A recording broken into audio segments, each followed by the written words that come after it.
Bonjour à tous et à toutes, bienvenue sur Lotus Pacham, voilà, avec ma poule sur la tête.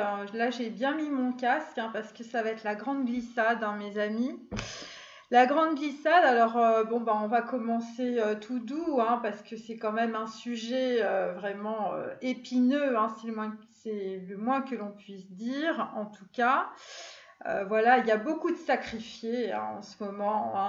On n'arrête pas de voir des Christ en croix, surtout chez les étudiants. Donc voilà, donc en fait on va traverser gentiment le Corona Circus, évidemment, puisque pendant que nous avons des sacrifiés dans les facultés, eh bien des gens se pavanent sur les plateaux télé, racontent n'importe quoi et évidemment touchent des valises de Gilead. Voilà, donc on vous raconte, vous ne respectez pas la loi, mais vous n'avez pas mis de masque. Je veux dire, c'est vraiment la sempiternelle, on va dire, chanson, c'est régianesque, je dirais. Et donc, en fait, là, on va se poser des questions très, très simplement. Est-ce que nos élites françaises respectent les gens, respectent les suicidants, qui sont au nombre de 20% dans notre pays, en France, ces suicidants qui nous dérangent, qui les dérangent surtout. Donc là, en fait, effectivement, bien, on va dire que nos élites françaises, c'est un petit peu comme le clergé avant la Révolution française. Eh bien, ils étaient un petit peu dispensés de tout et même aussi de réfléchir probablement. Et donc, en tout cas, c'est une question très épineuse, je vous dis, sacrificielle, je dirais. Voilà, 20% de la population qui est en train d'être sacrifiée, évidemment, sur l'autel du petit mouton. Voilà. Alors voilà, tous ces Christ en croix dans les facultés, comme je le répète, eh bien, nous allons gentiment, avec les élites françaises, enterrer ce problème français, le suicide français. D'ailleurs, il y avait un journaliste qui en a parlé longuement. Bon. Et donc, en fait, là, évidemment, j'ai lu toute cette presse mainstream, où, enfin, je veux dire, c'est trouvé une petite épingle dans une véritable meute de foin, parce que bon, il n'y a pas souvent, on va dire, les bonnes informations. Il y a surtout beaucoup de gadou, voilà, c'est un petit peu comme dans les champs, avec nos agriculteurs qui se suicident aussi. Et donc, en fait, là, je me suis un petit peu demandé pourquoi finalement on est tous encore avec nos masques, voilà, pourquoi on nous parle encore du corona Covid, circus, on ne sait plus comment trop lui donner de nom, voilà, la coronafolia, on peut dire aussi, bien sûr. Et eh bien, il y a le conseil scientifique. Alors, il y a des gens qui se posent des questions. Moi, je me suis demandé, est-ce que c'est une maison close? Et donc voilà, parce que je veux dire, il y a tellement d'illégaux là-dedans que je veux dire, c'est pas possible, que ce soit au niveau des documents administratifs, enfin, je veux dire, on a vraiment l'impression, enfin, voilà, on a l'impression qu'on est dans des transactions de tableau, parce que là, je veux dire, il n'y a pas plus de documents officiels que, je veux dire, il y en avait chez ma grand-mère, donc voilà. Et donc, en fait, eh bien, ces gens-là nous racontent à longueur de journée, je veux dire, c'est les sirènes des plateaux télé, on va tous mourir, bien sûr. Alors, moi, je vous le dis, on va tous mourir de la lèpre, de la connerie, bien sûr. Et donc, en fait, eh bien, il y a quand même des problèmes, voilà. Je crois qu'ils savent pas trop gérer les priorités, ils savent pas laver par terre ces gens-là. En tout cas, il y a quand même, je veux dire, 25% du PIB qui s'est déjà cassé la gueule en France, donc ça devient très très grave. Là, vraiment, c'est chaud bouillant, les élites françaises. Là, il va falloir arrêter de faire l'autruche. Bon, je sais il y a quand même beaucoup de bisexuels, mais bon, quand même, arrêtez de nous montrer toujours nos fesses et puis de ne pas faire les choses comme il faut. En tout cas, pour le conseil scientifique, eh bien, il y a 32 membres et il n'y a que 3 médecins. Bon, je sais qu'ils ont embauché beaucoup de femmes de ménage, mais quand même, là, à un moment donné, il faut quand même avoir une certaine image de marque. Vous voyez, les mecs, pouvez pas simplement, sur un conseil scientifique, trois médecins et puis le reste, c'est des femmes de ménage. Ça tient pas la route hein, dès le départ. Et donc, en fait, qu'est-ce qui dit ça? C'est le cabinet Clarisse Sand. Alors, bon, moi, j'ai pris ça sur Internet, hein, je ne suis pas allée vérifier, mais bon, il y a des gens qui sont allés vérifier à ma place, on va dire. Et donc, en fait, eh bien, voilà, donc toute cette coronafolie est maintenue, on va dire, de façon artificielle. Hein, voilà, ils ont des trucs, ils ont des respirateurs automatiques, hein, ces gens-là, bien sûr. Et évidemment, et tout est fourni par la population française, hein, c'est par vos impôts. Hein, c'est pour ça qu'on peut organiser toute cette merde, c'est grâce à votre argent. Voilà, et donc en fait, avec ces gens-là et avec le Conseil d'État, évidemment, eh bien, on nage en pleine illégalité et donc évidemment, cette illégalité bien, pousse les gens à se suicider. Et moi, je vais plus je vais dire plus parler, on va dire, des étudiants, mais évidemment, ça touche tout le monde. D'ailleurs, vous allez voir ma vidéo, à mon avis, va être assez longue parce que en fait, je vais expliquer pourquoi en fait les gens arrivent à cette situation en France plutôt qu'ailleurs. Hein. Voilà, nous on est les recordman d'Europe en fait des suicidants. Hein. On a 20% déjà, je veux dire, ils sont dans les starting blocks les mecs. Donc voilà, je rigole, mais vraiment c'est dramatique. Hein. Et donc en fait. Eh bien, donc en fait, ces gens sont poussés à se suicider. Mais bon, nous, on va s'attarder évidemment avec les présentateurs de télé, là, les mecs qui ont des gros cerveaux, ça se voit tout de suite, hein, ils puent la bêtise. Hein. Donc ces gens-là, eh bien, on vous dit sans arrêt, mettez votre masque, mettez votre masque. Et évidemment, comme ça, eh bien, on enterre les vrais problèmes. Et donc, eh ben, en fait, eh bien, comment vous mettez pas votre masque, bon, ben, ok, vous prenez une amende. Hein, donc là, c'est bien, c'est pour l'État, c'est pour la vaisselle de l'Élysée. Vous voyez, il faut changer les moquettes et tout ça parce que Brigitte, bon, ben voilà, il faut qu'elle se refasse sa garde-robe, hein, et puis il faut qu'elle se remonte un peu le portrait aussi. Et puis, eh bien, quand vous voulez ouvrir votre bistrot, comme le mec là qui a essayé d'ouvrir. Et en fait, on lui a dit gentiment, il y a même des mecs de Paris qui sont venus le voir en lui disant bah, il faut que tu fermes hein, parce que sinon, tu sais, tu vas avoir vraiment des gros problèmes et tu pourras carrément plus ouvrir nulle part. Quoi. Donc, le bistrot, que ce soit au fin fond de la Corrèze ou au fin fond de la Drôme, tu peux même pas ouvrir une épicerie arabe. Quoi. Je veux dire, tu vas être blacklisté, mon pauvre. Donc là, c'est vraiment grave. Quoi. Donc le mec, en fait, il n'a pas ouvert alors qu'il avait envie d'ouvrir, évidemment. Bon, d'un autre côté, je veux dire, c'est vrai que c'est pas évident aussi parce que avec les sanctions administratives qu'il y a, vu que s'il y en a un qui fait ça, ça va pousser comme des champignons. Donc résultat des courses, ils pourront pas gérer hein, le gouvernement. Donc c'est pour ça que le premier qui va monter sa tête, je veux dire, on va le décapiter. Hein. Donc là, c'est vraiment ce qui s'est passé. Hein. Les mecs, ils ont vu arriver la police et puis bon, c'était fermé. Hein. Et donc en fait, évidemment, bon bah voilà, vous voulez ouvrir votre bistrot, on a eu un suicidé hein, aussi. Alors de suicidants, on passe au suicidé. Donc en fait, ça fait un peu dégonfler les 20% de suicidants. Voilà. Et donc évidemment, si vous allez contre la loi, comme je vous avais dit, hein, dans on va dire, dans tout ce qui est, on va dire, sanctions, voilà, les dictatures, évidemment, c'est les tribunaux. Hein, c'est comme ça. C'est les tribunaux. Alors les tribunaux administratifs, après ça devient des tribunaux politiques. Hein, j'ai oublié de vous le dire la dernière fois. Bon, pour les gens qui viennent d'arriver sur cette capsule, je vous conseille d'aller voir aussi mes capsules précédentes parce qu'il y a des trucs que vous ne pourrez pas forcément capter tout de suite, notamment quand je vais vous parler des photons tout à l'heure. Donc voilà, c'est pour vous dire, voilà, moi je fais plutôt dans la physique quantique. Après, j'ai quand même des suicidants qui m'ont appelé et étant donné qu'il y en a quand même, enfin je veux dire, voilà, c'est quand même pas tous les jours, je veux dire, qu'on a quelqu'un qui vous appelle et me dire bon, dites-moi un truc parce que j'ai envie de me suicider, vous voyez. Donc c'est aussi pour ça que je fais cette capsule-là, hein, pour remettre aussi le clocher au milieu du village. Parce que voilà, les gens, ils n'ont pas très bien compris pourquoi je faisais tout ça. Et donc aussi pour aider les personnes, évidemment, qui ont décidé des idées noires, des idées suicidaires.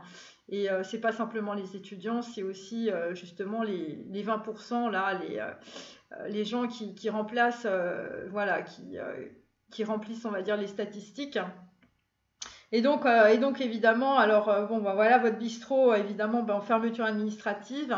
Et quand vous voulez prendre aussi pour les étudiants des cours à la fac, eh bien bah, pour des histoires de fric avec Gilead, eh bien, on vous détruit votre avenir. Et donc, en fait, pour certains, il y a carrément des facs entières en fait, qui ont voulu se suicider. Hein. C'est-à-dire que sur 3000 étudiants, il y a une nana qui a parlé dans le micro, qui a dit bah, nous, on est 600 suicidants, hein, voilà, parce que vous nous avez tellement foutu dans la merde, là, le gouvernement, là, Emmanuel Macron, que bon, on n'en peut plus, hein, donc voilà. Et donc, en fait, évidemment, bah, tout est difficile pour les étudiants déjà. Hein, il faut savoir, moi j'ai été étudiante, donc je sais de quoi je parle. Hein, je veux dire, vous êtes dans une chambre de service, vous êtes obligé de faire votre boulot, ensuite vous êtes obligé bon, de travailler. Alors, vous travaillez, bah, c'est toujours des trucs de restauration, hein, parce que c'est des boulots comme ça. Voilà, et puis vous faites votre schmilblick de votre côté. Si vous voulez faire des études, vous en faites, vous voulez pas en faire, bon, bah voilà. Mais en l'occurrence, on a tous très très envie en fait de faire des études et voilà, parce que les études, le diplôme, c'est hyper important. Et puis après, en fait, on peut se faire une vie correcte, hein, surtout quand on sort de la merde et quand on a des parents en fait qui habitent en banlieue et je veux dire qui sont de la deuxième génération. Enfin, voyez ce genre de choses. Donc pour s'en sortir, évidemment, il n'y a que les études, il n'y a que le boulot. Et pour ça, eh ben, pour financer, on va dire, eh bien, les études, hein, surtout quand elles sont longues, hein, parce qu'il faut que ça pour gagner de l'argent, il faut que les études soient longues. Donc, c'est vrai que pour les gens qui sortent des familles, on va dire bourgeoises, c'est pas un problème. Hein. Voilà, et puis voilà, et on paye des bonnes études au bon endroit, hein, ça, il n'y a pas de problème. Et puis, bah, pour les gens qui sortent de banlieue, c'est beaucoup plus compliqué. Voilà. Moi, par exemple, il m'est arrivé de prêter mon adresse dans le 6e à plusieurs personnes qui habitaient notamment à Sevran. Les personnes pourront se reconnaître.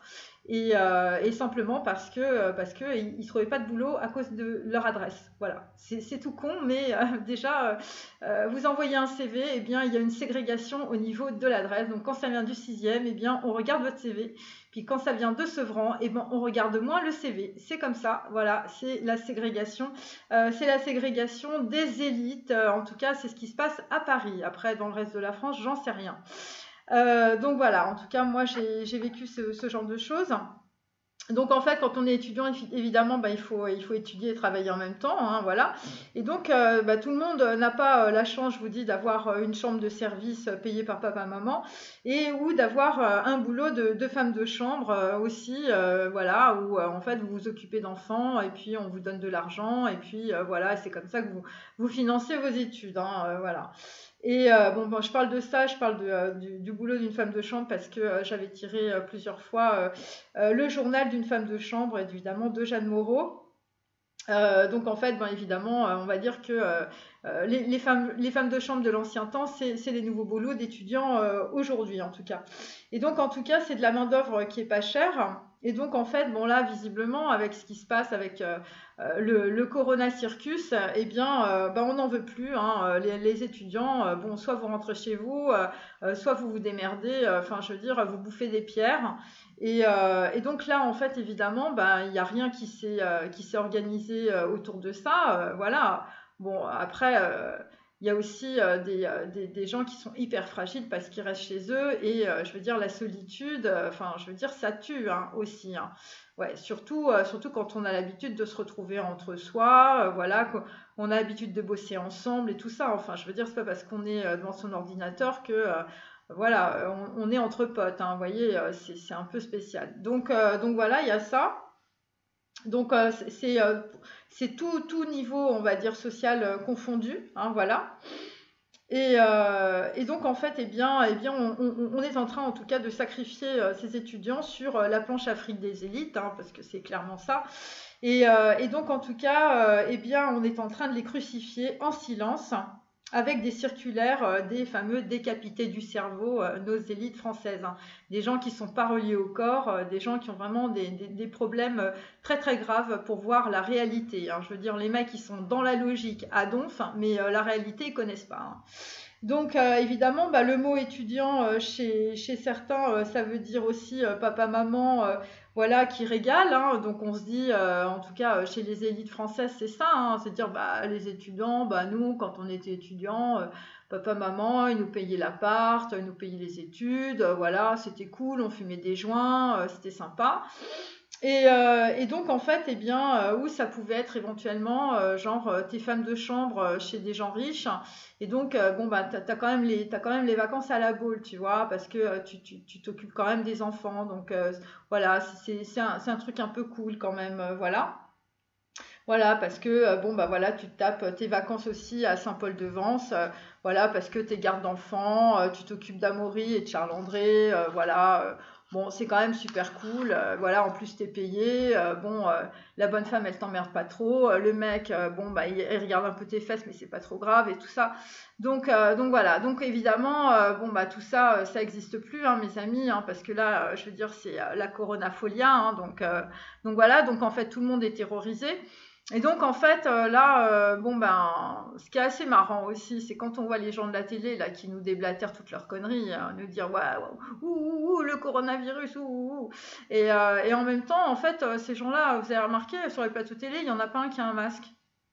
Et donc en fait on nous emmerde dans la rue, où en fait on nous dit ouais t'as pas de masque, t'es dans la rue, t'as pas de masque et tout ça, tu vas te taper une amende et tout. Et puis en fait, quand vous les voyez tous là en train de parler, là, les pédocriminels, voilà, les pédophiles, les politiques, vous voyez, tous les gens bien là, de la télé, là, les gens qui font qui nous disent en fait ce qu'on doit, la façon dont on doit respirer, dont on doit vivre, hein, qui crucifient les étudiants, eh bien, ils n'ont pas de masque. Voilà. Ils n'ont pas de masque et pourtant, on leur file pas d'amende, hein. À la télé, je veux dire, il n'y a pas des flics qui débarquent sur les plateaux télé pour mettre des amendes aux mecs qui présentent, hein. Et sur les plateaux télé, je peux vous dire, il y a du monde, hein. Il y a 4-5 caméramans, il y a une pléthore de maquilleuses, parce qu'il faut une maquilleuse par personne. Vous voyez, c'est énorme, hein. Et donc, en fait, il y a énormément de monde et il n'y a aucune distance de sécurité. Mais vous comprenez, c'est les élites, hein, voilà. C'est les gens de la télé, c'est les élites, ils sont tous copains, ils sont tous pédophiles, ils sont tous, ils ont tous des problèmes dans la tête, quoi. Voilà. Ah, mais en fait, c'est genre, faites ce que je dis, mais faites pas ce que je fais. Voilà, c'est exactement ça. Alors ça s'appelle la bipolarité, vous voyez. Ça veut dire qu'en fait, on est dans un monde de bipolaire. C'est-à-dire, c'est des gens, voilà, ils vivent d'une certaine façon, et comme Bayrou à l'aéroport, le mec, il était là dans sa Grèce, il était tranquille et tout ça, sans masque. Il y avait des gens autour, ils avaient tous des masques et tout ça, ils étaient tous pétés de trouille, hein, qu'on leur file une amende, hein, pas pour le corona, hein. Et puis là, le mec, il était là, tranquille et tout. Bah, le mec, il fait partie des élites, on va pas venir le faire chier, hein. Ouais, je suis François Bayrou, qu'est-ce que tu veux qu'est-ce que tu veux, toi, le flic, là? Vous voyez, bah, c'est ça, hein. Et ils sont tous comme ça. Donc ça, c'est les élites françaises. Et puis en même temps, ils vont nous exploser, en fait, bah, les facs, voilà, les étudiants, les gens qui veulent bosser, les gens qui sont à fond pour la connaissance, les gens qui veulent se construire un avenir. Et ben voilà. Ils vont leur casser la tête, ils vont leur casser le moral, jusqu'à en faire des suicidants. Voilà. Parce qu'en fait, moi, ce que j'ai compris, c'est que, en fait, les étudiants, étant donné qu'ils n'ont pas trop l'habitude de ça, hein, je veux dire, c'est pas des révoltés non plus, hein. Enfin, je veux dire, voyez, hein, c'est des gens, ils bossent, voilà, ils font des thèses et tout. Je veux dire, eux, ils pensent avec leur tête, hein. Je veux dire, voilà, hein. On leur a mis un bouquin, 2 bouquins, 3 bouquins, on leur a dit, tu sais, si tu continues à bien lire et bien apprendre, tu peux vraiment décrocher la queue du Mickey, hein. Voilà, tu peux vraiment, tu prends l'ascenseur social et tout ça, voilà, et tu peux avoir un super job, hein. Tu peux devenir un super médecin, tu peux devenir un virologue, tu peux devenir comme Didier Raoult, hein, si tu te mets la tête dans tes bouquins, hein. Donc les mecs, ils se sont dit, bah ouais, bah moi je vais mettre la tête dans mes bouquins, hein, parce que c'est comme ça que je vais m'en sortir, hein. J'ai pas envie toute ma vie de vivre à Sevran dans des tours, hein. J'ai envie d'aller aux États-Unis, j'ai envie d'aller au Japon, j'ai envie d'aller voir des gens, j'ai envie de trouver des trucs en recherche. Voilà, c'est ça, hein. Et donc, c'est clair que bon, les étudiants, je veux dire, c'est pas des CRS, hein. Donc voilà, donc en fait, tout le monde est terrorisé. Et puis, c'est pour ça qu'on est tous dans la sidération. Et les élites françaises, elles le savent, ça. Je vous dis, on est tous des petits rats des petits rats de laboratoire. On est des photons, hein. On nous file des informations dans la tête, hein, vous voyez. Et donc, en fait, ce qui est assez intéressant par rapport justement à ma vidéo d'hier sur le quantique, hein, sur le plan quantique d'Emmanuel, notre président, que je vous invite à aller voir. À la fin de cette vidéo, je vous la mettrai en fiche. Eh bien, en fait, il y a 50% de la population française qui a bien assimilé, on va dire, toutes les informations des élites françaises. Et puis, il y a 50% qui ne sont pas d'accord. Voilà. Ça, c'est quantique, en fait. C'est quand vous prenez 1000 photons, il y a 500 photons qui assimilent bien l'information. Et il y a 500 photons, en fait, il y a des erreurs. C'est-à-dire qu'en fait, genre, on ne peut pas compter dessus. Voilà. Et ça, c'est la loi des grands nombres. Ça, c'est de la physique quantique. C'est comme ça que ça fonctionne. Voilà. Et quand vous avez Emmanuel Macron qui vous parle du plan quantique, lui, il sait très bien de quoi il parle. Enfin, lui, non, mais les gens qui sont derrière, oui. Et il parle de ça, en fait. Et moi, je me suis rendu compte aussi par rapport justement à l'intrusion, on va dire, des informations dans les cerveaux humains, hein, par rapport à notre société. Il y a aussi les films. Alors, c'est marrant parce que je suis tombée sur une vidéo tout à l'heure, en fait, qui reprenait exactement ce que je pensais. Donc, en fait, moi, je vous parle tout le temps de Netflix. Vous voyez, je vous dis, si tu veux rester con, tu te fous devant Netflix et puis là, tu avales toute la merde qu'on veut te faire rentrer dans le cerveau, quoi. Voilà. Et pourquoi est-ce on tape aussi sur les étudiants? Parce que les étudiants, c'est des intellectuels, mes amis. Hein. C'est pas, je veux dire, je parle pas des gens de Sciences Po hein, qui ont été complètement cambutés. Eux, ils sont cambutés du cerveau, mais c'est normal. Ils doivent faire partie des élites, donc on leur a bien nettoyé les rouages. Hein. Mais je parle des étudiants, moi. Je parle des intellos. Hein. Et les intellos, c'est la première catégorie qu'on dégage en fait quand on est on va dire, dans des pays de dictature. Voilà, parce que les intellos, ça fait chier. Les intellos, ça c'est les 500 protons sur les 1000 qui sont pas d'accord avec le système, qui font chier un peu les 0001, ça va se transformer en 00011, vous voyez. Donc voilà, donc il y a des trucs qu'on n'arrive pas à gérer en fait. Hein, parce que les gens, ils ont une autre façon de penser, ils ont ce qu'on appelle une empreinte. Voilà, une empreinte génétique. C'est des gens qui sont capables de se relier sur d'autres choses et donc, mettant les informations en perspective, ils se rendent compte tout de suite, Netflix, qu'est-ce qu'ils veulent faire là avec leurs espèces de séries de merde là depuis 10 ans. Je veux dire, l'antéchrist, ensuite, ils nous tapent des messages subliminaux, mais je veux dire, de débiles, comme si on était tous des Playmobil. Alors, il y a des gens, il y a les 500 autres photons, c'est vraiment des Playmobil.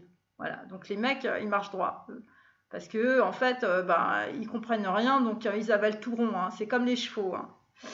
Et donc, en fait, donc là, on vous envoie des trucs genre Walking Dead, série 1, 2, 3, voilà, tout le monde va mourir. Vous voyez ce genre de trucs? Donc, en fait, vous avez Netflix, vous avez Amazon, et puis vous avez les chaînes de merde là qu'on trouve. Et donc, en fait, on vous parle aussi, enfin, c'est des trucs de psychiatrie, hein. Je veux dire, moi, je me souviens déjà à l'époque, il y avait zombies, et là, ils nous recollent des zombies, machin, avec des virus dans tous les sens, le Covid-23, enfin, je veux dire, c'est comme si on n'avait pas compris, quoi. Voilà, comme si on était vraiment des teubés. Ils nous prennent vraiment pour du bétail. Mais il y a les 500 photons, c'est vraiment du bétail et des Playmobil. Ça, c'est clair. Ils comprennent rien, et c'est comme ça. Mais il y a les 500 autres photons. En général, il y a quand même pas mal, je vous dis, et dans les 500 photons à côté, là, qui ont du mal à prendre les trucs, en fait, vous avez les étudiants. Parce qu'eux, en fait, ils sont un petit peu plus, bon, ils sont dans leur bouquin, donc voilà, ils réfléchissent un peu. Et puis dans les CTU, souvent, en fait, il y a quand même vachement de melting pot, hein. Donc, il y a des gens qui vont vous parler, ouais, alors moi, je viens de Bolivie, et toi, tu viens d'où? Ben moi, je viens du Massachusetts, et puis moi, bah moi, je viens de la Drôme, et puis moi, bah moi, je viens de Corté. Voilà, on se retrouve comme ça, hein. Enfin, je veux dire, c'est un petit peu ça.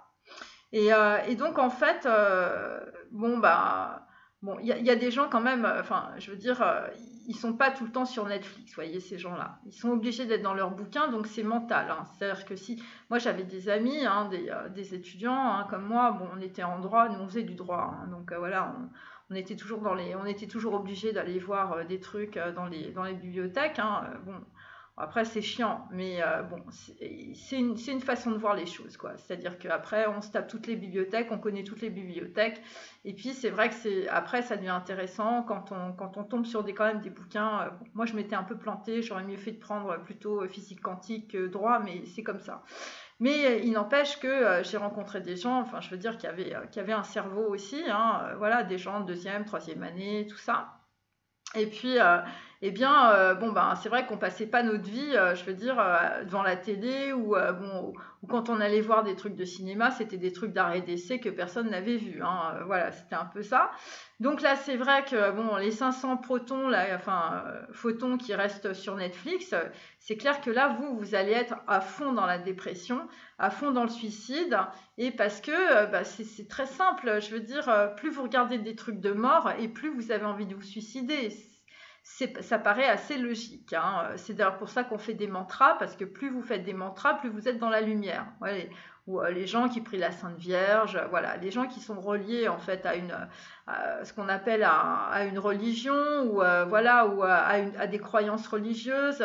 Je vous dis, en Chine, bon ben, ils ont des petits hôtels avec leurs ancêtres. Voilà, ils sont reliés, à un plan qui n'est pas un plan physique, qui n'est pas la matérialité, qui n'est pas toute la merde qu'on vous sert tous les jours en fait à la télé, et surtout pas sur Netflix. Et donc, en tout cas, cette industrie de la mort, évidemment, bah, vous la bouffez tous les jours, tout rond. Et bon, c'est BFM Chiottes, c'est TMC, c'est tous ces trucs-là. Et donc, en fait, bah, c'est un peu comme les agriculteurs. Vous savez, quand vous faites de l'épandage, voilà, quand vous mettez votre petit produit là sur les champs, et ben eux, en fait, avec, je veux dire, l'industrie de la mort, hein, voilà, toutes les séries là, comme Walking Dead, Covid-23, eh bien, vous faites l'épandage de tous les cerveaux, en fait, qui regardent Netflix, hein, voilà. Et il faut savoir aussi que, par exemple, voilà, parce qu'il faut quand même comprendre que la France a eu une super médaille, hein. C'est la médaille de l'Absurdistan, hein. Nous, on est les champions du monde, hein.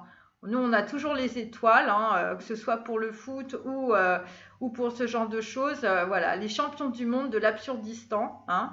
Parce que je vais vous dire, même à Cuba, hein, bon, Cuba quand même, bon, je veux dire, ça va, hein, ils n'ont pas le château de Versailles. C'est beau Cuba, on aime les Cubains, c'est chouette, c'est une belle ville et tout ça. Enfin, c'est un beau pays et tout. Bon, bref, bon, moi, je n'y suis pas encore allée, hein, mais bon, j'ai vu des photos quand même. Mais ils ont eu 200 morts du Covid, les Cubains. Comment nous, on a fait? Vous voyez, comment nous, on a fait pour avoir la médaille du monde, la médaille d'or de l'Absurdistan? Comment on a pu faire? C'est quand même dingue. Et donc, en fait, alors je continue évidemment, hein, j'ai pris mes petites notes, hein, bien sûr. Et donc, en fait, eh bien, bon, alors, attendez, qu'est-ce que j'avais regardé aussi? Ça concerne aussi, bon, alors il y a des liens d'intérêt aussi, évidemment, qui foutent évidemment le moral dans les chaussettes et qui crucifient les étudiants. Donc voilà, il y a des liens d'intérêt entre les personnes, évidemment, qu'on voit sur les chaînes de télé, ça c'est clair. Et donc toutes ces formes de manipulation. Alors je vais arriver justement par rapport aux techniques de manipulation. Donc évidemment, je vais reprendre quand même la personne qui nous a quand même collé dedans, hein, Karine Lacombe, hein. Formidable, hein, une nana vraiment, putain, entre Agnès Buzyn et Karine Lacombe, ouais, là je vais dire médaille d'or de l'absurdistan, hein. Là ça c'est clair, hein. Et c'est d'office, hein, mesdames, hein. Hein, alors vous pouvez être je veux dire, dans la presse, hein, toutes les deux, là, Agnès et Karine, hein. Je veux dire, là, vous êtes allés à fond, hein. Vraiment, vous avez gagné haut la main, hein. C'était Interville, hein.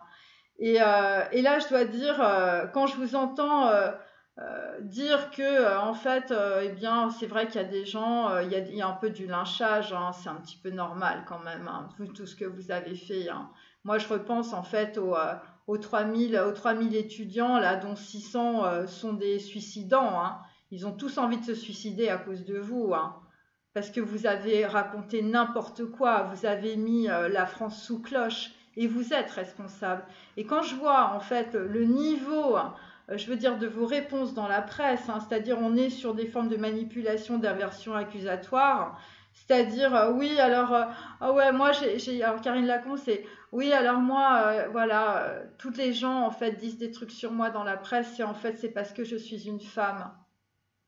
Alors moi aussi, Karine, je suis une femme, hein, je ne suis pas transsexuelle, je suis une femme hétéro, voilà, blanche, voilà, corse, voilà, parce que bon, si on peut faire les gens, on peut décliner aussi. Alors j'ai les yeux verts, voilà, j'ai une poule sur la tête aussi. Et donc évidemment, eh bien, je suis une femme, Karine Lacombe, et je dois dire que je vous trouve particulièrement nulle. Voilà, je voulais vous le dire parce que je suis du même genre que vous, donc vous pouvez pas dire que voilà, parce que je suis un homme, je suis noire, je fais 1,90 m, j'ai les yeux violets cacadois. Voilà, vous pouvez pas dire ah bah parce qu'il a les yeux violets cacadois, il fait 1,90 m, il est noir et c'est un homme, il me parle comme ça. Moi je suis blanche comme vous, je suis blonde comme vous et à mon avis on doit avoir à peu près la même taille, hein, voilà. Donc genre féminin, hein, bien sûr. Voilà, et je vous dis, voilà, je suis une femme et je vous trouve complètement nulle, Karine Lacombe. Voilà. Et je vous le dis plusieurs fois, voilà, pour que vous puissiez entendre, parce que je sais que vous avez un cerveau logique particulièrement développé qui vous empêche de voir la réalité. Donc, des gens comme vous, en fait, c'est un petit peu comme des camps de travail. Il faut leur répéter plusieurs fois pour qu'ils comprennent. Voyez. Parce que vous êtes dans un Maya extraordinaire, hein. C'est une petite grenouille qui s'est gonflée comme un bœuf, hein, voyez. Et puis, malgré toutes vos compétences, parce que je ne doute pas de vos compétences, mais en tout cas, pour ce qui est du Covid, ça a été vraiment, je veux dire, c'était les fables de La Fontaine, hein. Vous nous avez tout raconté là, hein, vraiment, hein.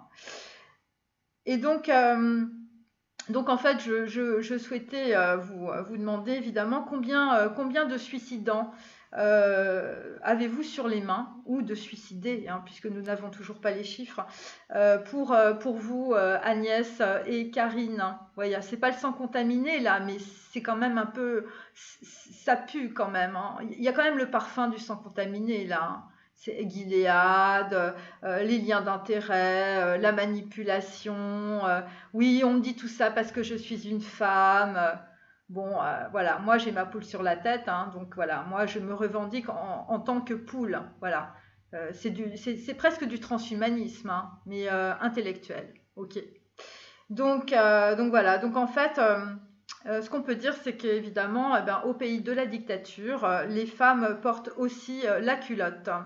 Donc, euh, donc en fait, combien en fait de bistrotiers, combien d'étudiants vont être des suicidants, hein, c'est-à-dire des potentiels, à cause de ces élites françaises, hein, voilà, c'est quand même ce qu'il faut se poser comme question. Euh, donc en fait c'est assez intéressant parce que bon c'est vrai qu'on avait eu la crise des subprimes, donc là on va avoir une grosse crise des subprimes mais au niveau humain. Vous voyez là on a vu la crise des subprimes, je veux dire au niveau des banques, hein, au niveau de l'argent et tout ça. Donc là on va voir combien coûte un être humain. Ça va être vraiment très intéressant, surtout au niveau des élites qui évidemment sont toujours sur leur cerveau logique, hein, ils n'ont toujours pas vu la réalité. Et donc, en fait, ce qu'on peut dire aussi, c'est qu'évidemment, dénoncer qu'il y ait 20% de suicidants en France, évidemment, bon, faut se demander, en fait, de quel côté se trouvent, évidemment, les flingues, hein. Parce que, bon, c'est vrai qu'on voit aussi pas mal de policiers qui ont envie de se suicider, hein. Ça paraît un peu logique, et c'est vrai qu'il y a quand même beaucoup de policiers qui ont envie de partir aussi de la police, hein, ce qui peut se comprendre, hein, quand on voit la façon dont ils sont aussi manipulés, hein, parce que là, c'est quand même un gros tour de passe-passe, hein, c'est de la grosse manipulation. Et donc, en fait, moi, ce que je peux vous dire, c'est que, enfin, pour les avoir, on va dire, côtoyés, bien sûr, les élites s'en foutent, hein, c'est pas leur bac à merde. Donc, en fait, eux, ils n'ont jamais mis, on va dire, les pieds dans les champs, ils n'ont jamais eu ce genre de problème, on va dire. Donc voilà. Et, et donc, en fait, de toute façon, par rapport aux étudiants, nous n'avons pas les chiffres. Nous n'avons pas les chiffres, en fait, concernant en fait, les suicidants, on ne sait pas trop. Et parce qu'en fait, ce qui est intéressant aussi de voir d'un point de vue, on va dire, voilà, d'un point de vue réel, hein, et puis je vais passer à une deuxième vidéo, hein, on pense encore qu'un étudiant qui ne travaille pas, c'est le même qu'un étudiant qui travaille. Voilà, donc je vais m'arrêter là-dessus, hein. Donc déjà, on est dans un truc, je vous dis, on est vraiment dans une perception complètement logique, mais on n'est pas dans la réalité. Parce que déjà, ça, on ne fait pas la différence. Alors que dans la réalité, je vous dis, les étudiants, ils font très très bien la différence. Voilà. Bon, bah écoutez, je vous laisse et puis je vais faire une seconde vidéo. Merci à tous. Au revoir.